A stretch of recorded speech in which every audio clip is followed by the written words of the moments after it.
Ladies and gentlemen, welcome back to the workshop. It is fantastic to have you here on part 6 of me building a hardtail mountain bike. I've never built a bike from tubes. I've also never put components on a bike myself, so I've got a whole lot to learn. I've got no idea what I'm doing, but we're gonna finish this thing. I'm thrilled to have you here. We're gonna jump right in to working on the seat stays of this bike. We'll do some mitering in the Bridgeport. Before that, don't forget the Anvil pre-orders are open now only until Friday, so jump on them while you can. If you enjoyed this video, give it a like and subscribe. Let's jump into mitering some tubes.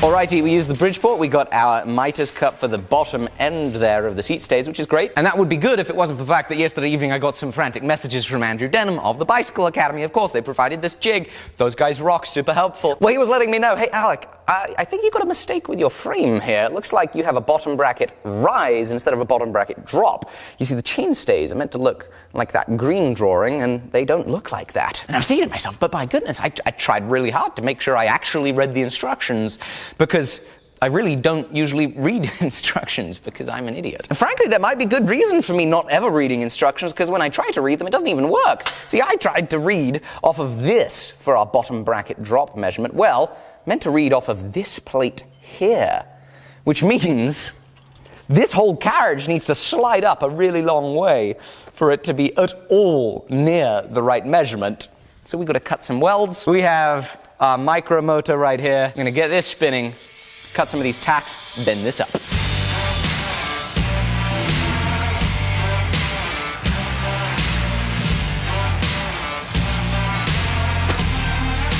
Oh my goodness, I messed this up so much. Look at that difference, folks. That's what it's meant to look like. But these sliding dropouts are now at a little bit of an angle. You know, you can adjust the geometry accordingly. Just had a quick video chat with Andrew and showed him the happenings over here. And unfortunately, we came to the conclusion that these dropouts need to be horizontal. And so, ladies and gentlemen, in an effort to make this an even longer series, purely so that we can just draw it out as long as we possibly can to maximize the revenue from this project, I'm going to cut these chain stays off. It's not because I actually make mistakes. It's only because it's my diabolical plan to make 80-part series, because everybody knows that's the most successful way to make YouTube videos. We need to cut the chain stays off and grind it and re-weld it. This is terrible. And these welds look so nice. It looked like a mildly competent amateur TIG welder welded them. Always got to look on the bright side of things. When somebody is accusing you of faking mistakes, it means they think that you wouldn't actually make the mistakes in the first place. This is one of those ones to absolutely not do at home.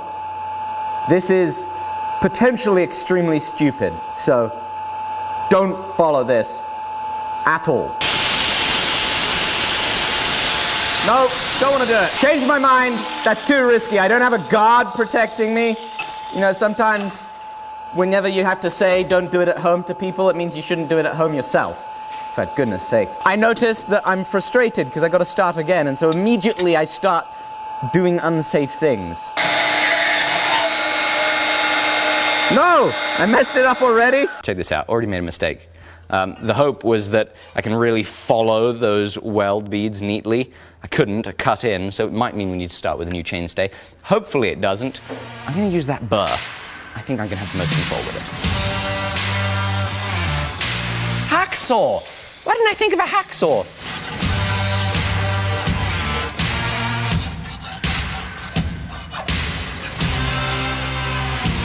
There we go.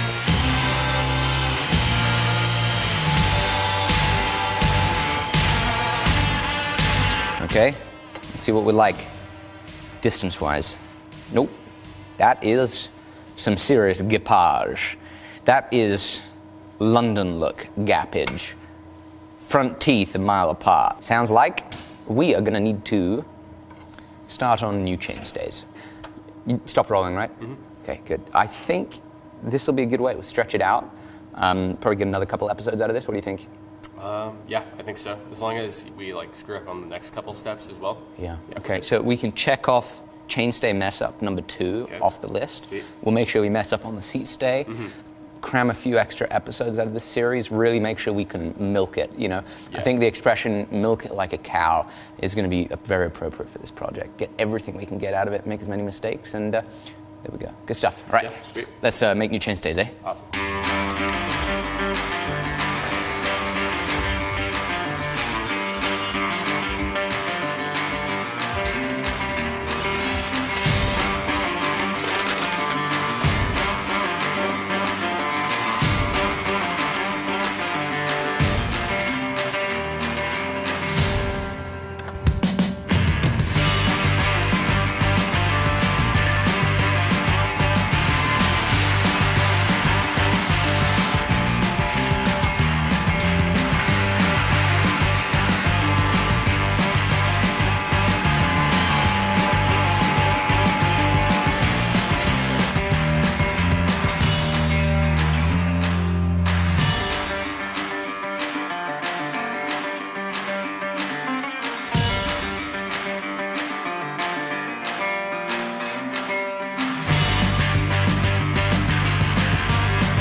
That's a big problem.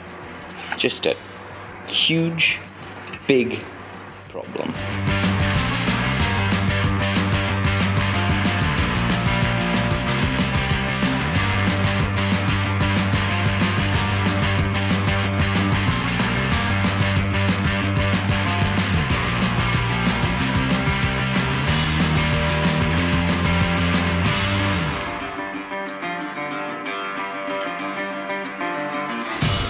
Ta-da! I gotta be frank with you guys. This has been not very fun, having to fix these mistakes and get back to it.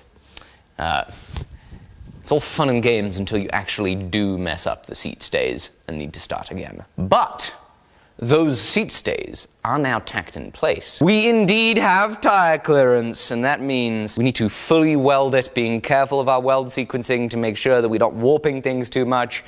And so, here we go.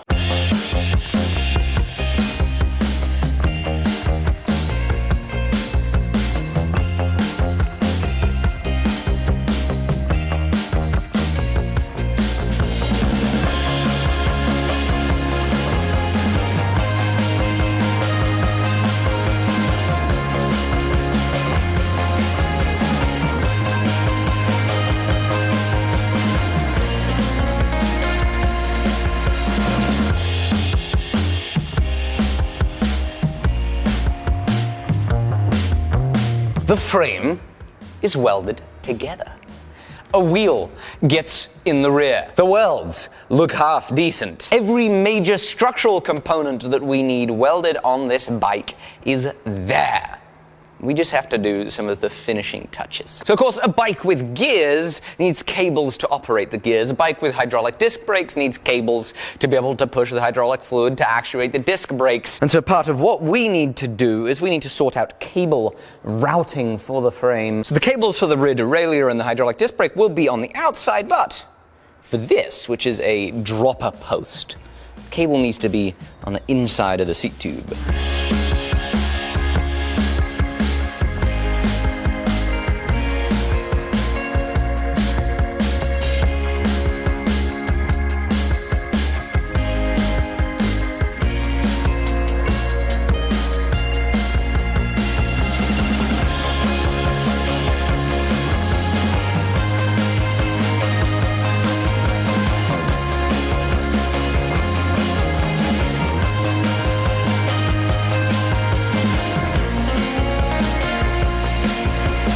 The frame is welded! As I have got to this point, the difficulty has just gone up and up and up. Enjoyment's gone down, but we have pushed through and we have a welded frame. Are the welds perfect? By goodness, no, they're not perfect. Will they hold? Maybe for a mile or two. But how exciting is this? That's a frame. Coming out here so it's a little bit quieter. We've got drifts in production right now. They're almost out of stock, so we're restocking on drifts, so be sure to check those out. Anyway, goodness gracious, it's bright. So we're gonna be checking the alignment according to the rear dummy axle. More phenomenal tips from Andrew Denham of the Bicycle Academy. We could use the welding table to check our alignment, but he gave me a great idea to use the jig. We're going to clamp the dummy axle end. We're then going to measure any offset near where the bottom bracket would sit.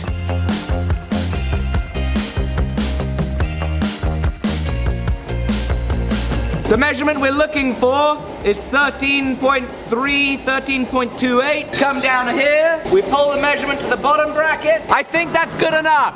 That is the squarest and straightest thing I've ever welded in my life. This is completely mind-blowing. I cannot believe it's straight and square and proper. The only slight thing that's happened is the head tube is tilted forward. But miraculously, aside from that, we are doing great. How is this possible? It is straight, and it's probably gonna work. Alrighty, so yesterday, I didn't film any of it, but I went and visited some local frame builders who helped me do some of the finishing touches. This bottom bracket needed the threads to be chased as well as the ends faced. We needed to ream the seat tube to size, and local frame builder David Kirk was incredibly generous with his time in helping me do that. You can follow his just utterly stunning frame building work on Instagram, so please go check him out. Look at the beautiful work he does. And I then visited another local frame builder, Sklar Bikes. He does a whole lot of titanium frames, and they look incredible. I got to see one of those up in person. It's mind-blowing how beautiful his welds were, how nicely put together that bike was, and he very, very kindly reamed out to 44 millimeters exactly the head tube. So a big thank you is owed to both of them for helping me get the finishing touches ready for assembly. Let's put some parts on and ride this bike.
Oh, yes. That is what I'm talking about.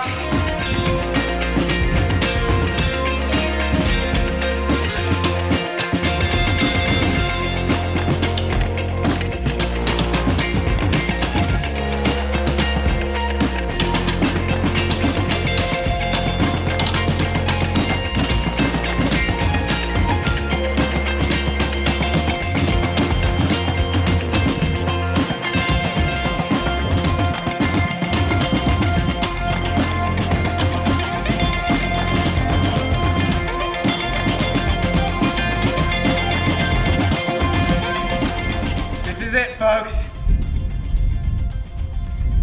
28 pounds, 10 ounces, all put together. This is me riding my first ever handmade bike.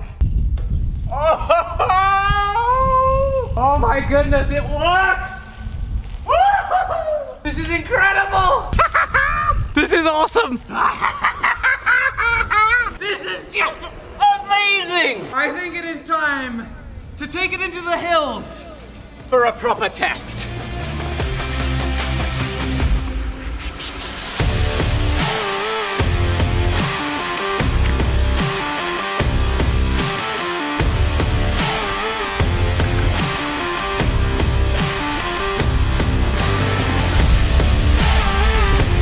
Oh my goodness!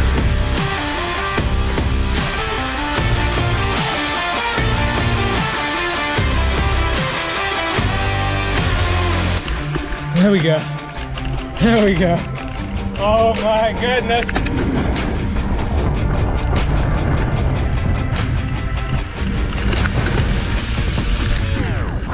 Woo!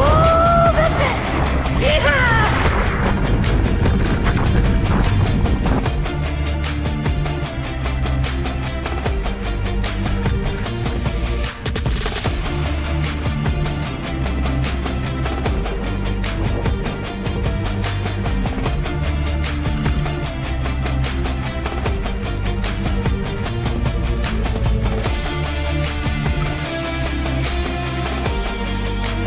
The bike was utterly incredible. It was so much fun to ride, it handled so well, and I just couldn't be happier. I am incredibly grateful for all the help that I've got on this project. This started out a while ago, a few months ago. I thought to myself, you know, I want a mountain bike to enjoy these trails around here. And I reached out to my friend Pat Banks of Limit Fabrications, check him out on Instagram, and I said, hey, is it feasible for me to be able to make my own bicycle? And he said, absolutely, get cracking, give it a shot. And that surge of confidence, and then his advice and help so I could lay down some better TIG welds meant that we started on this journey. And then I found YouTube videos from Cobra Framebuilding, fantastic series on building a mountain bike, which you should definitely check out if you're interested in maybe tackling on a project like this yourself. It's on YouTube, and that series helped give me that extra confidence and extra knowledge as to how to go about this whole complex thing. We got cracking, and then Andrew Denham of the Bicycle Academy in the UK gave me so much time and help and expertise. They gave us the frame building jig that we used, and their generosity is utterly mind-blowing. Now that I have done this project, where every single step along the way was out of my comfort zone, where I had no idea how to do a single thing, where even putting on the parts that you buy was a challenge that required me to look at a YouTube video every single time. A project like this is so incredibly challenging that I'm just blown away that they can teach beginners how to make a bicycle frame at their school in just a very short amount of time. So one of the next times I'm in the UK, I'm hoping to stop for one of the Bicycle Academy's frame building courses myself, and I really hope that you check them out if this has piqued your interest of building your own leg-powered, two-wheeled vehicle of awesomeness. Fair warning, I think this is the most brain-stretching project I've ever undertaken. The reward, however, of taking on this ridiculous challenge and then pedaling up a mountain today and just flying down, the reward is something special. I cannot wait to ride this bike for a long time. I hope that this series helps show you that it's not about the skills that you already have. It's a whole lot more about the things that you're willing to learn and the challenges you're willing to take on to make those lessons happen. So get out there, go make something yourself. In other news, the Anvil pre-order is open, and we're just incredibly excited that this is underway. You're going to be able to pre-order one of these anvils just until Friday, so you've got less than a week to grab one of those. We also have stands available, which are going to be made right here locally. The anvils are made in the USA, the stands are going to be made in Montana. As I mentioned a few episodes ago, we're now stocking 1x30 belts, as well as your 2x72 and your 2x48 abrasives for all your knife making and frame building needs. Frankly, having those belt grinders is unbelievably handy for a project like this. And of course, don't forget your medical supplies. I unfortunately had to use the self-save kit I have at home on Tuesday on my poor wife, who unfortunately took the turkey carving knife, the stainless steel Damascus one. She took that and unfortunately ended up stabbing through her index finger into her middle finger. Fortunately, no tendons were cut, no nerves were cut, but it was obviously a very worrying experience for her. So I rushed home, and it was quite handy because I just used a trauma dressing and we wrapped it around her hand, keep things intact-ish until we got to the hospital. 16 stitches later, she's going to be just fine, which is just fantastic. But anyway, you know, accidents happen all the time, so having your medical supplies at home and in the workshop is always a very, very handy thing. You can check out our products at alecsteelco.com. Thank you all so much for watching this video. If you enjoyed this series, please leave a like down below and subscribe. Turn the notification bells on too, so you can find out whenever we post a new video. Thank you all so much. Bye-bye.